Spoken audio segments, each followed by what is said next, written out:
Sidang hari ini tadi sudah diputuskan untuk selanjutnya adalah mediasi sesuai dengan peraturan Mahkamah Agung. Tadi sudah diputuskan ada dua hakim yudisial dan hakim non yudisial.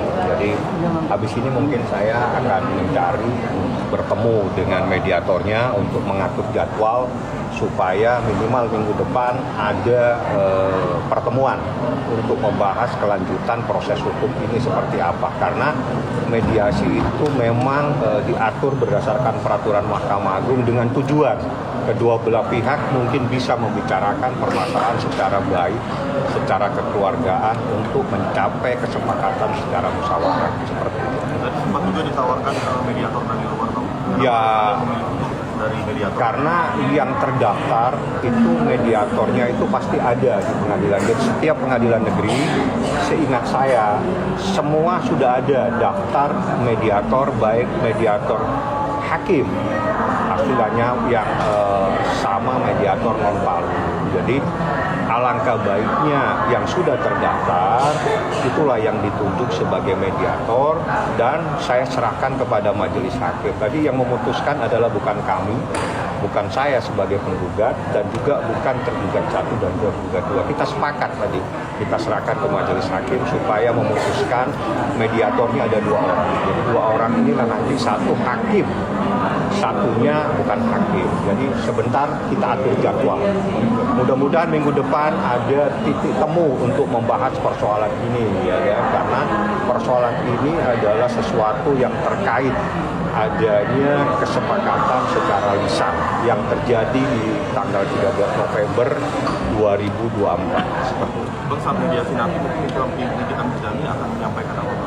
Kalau usulan mediasi itu bisa saya buatkan, tapi berdasarkan peraturan Mahkamah Agung, para pihak, artinya para pihak itu prinsipal ya, di dalam hukum itu istilahnya prinsipal, diwajibkan untuk hadir, kecuali dengan hal-hal yang memang luar biasa dia tidak bisa hadir. Nah, yang jadi masalah, posisi Nikita Mirzani saat ini ada dalam tahanan, Ismail Marzuki ada dalam tahanan, dan itu menjadi kebijakan daripada kejaksaan apakah memberikan izin atau tidak. Nanti mungkin ataukah ada jalan keluar lain, misalnya melalui video call atau apa. Nanti kita lihat teknis yang akan disepakati dengan hakim mediator.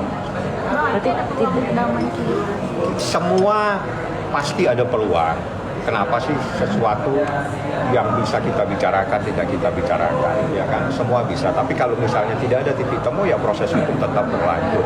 Karena di dalam suatu permasalahan titik akhir dari persoalan itu adalah mencari kebenaran. Dalam kebenaran itu pasti ada keputusan. Memang ada peluang untuk perdamaian, Pak? Seperti apa perdamaian? Saya tidak tahu. Cuma aturan mediasi itu adalah mendamaikan para pihak, menjembatani para pihak supaya membahas permasalahan tersebut secara baik. Itu adalah fungsi mediasi, di mana dalam mediasi itu akan ada namanya hakim mediator. Mereka yang akan, apa sih usulanmu misalnya, dari saya mengusulkan apa, nanti dari tergugat mengusulkan apa. Itu teknis. Nah, kita lihatlah kalau memang ada hal-hal yang bisa dibicarakan. Kalau misalnya tidak ada titik temu, ya proses hukum berlanjut. Saya kan belum bertemu lagi. Hasil ini nanti akan saya sampaikan. Pasti minimal hari ini atau besok saya akan bertemu besok dengan jadwal yang diatur oleh rutan. Jadwalnya kan hari kerja ya, dengan jam yang patut, jam pagi. Nanti pada saat saya besok akan saya sampaikan, nih ada hasil sidang seperti ini, dibentuk hakim mediator 2 orang. Nanti Niki usulannya apa, nanti mereka usulannya apa, nanti ya itulah dijembatani oleh hakim mediator. Tidak tergugat ini negosiasi. Saya tidak bisa menanggapi. Yang jelas kita kembali ke sistemnya. Sistem yang diatur dalam peraturan Mahkamah Agung, hakim mediator adalah menjembatani, mendamaikan, memberikan jalan keluar kedua belah pihak untuk membahas, membicarakan secara baik-baik. Itu fungsi hakim mediator.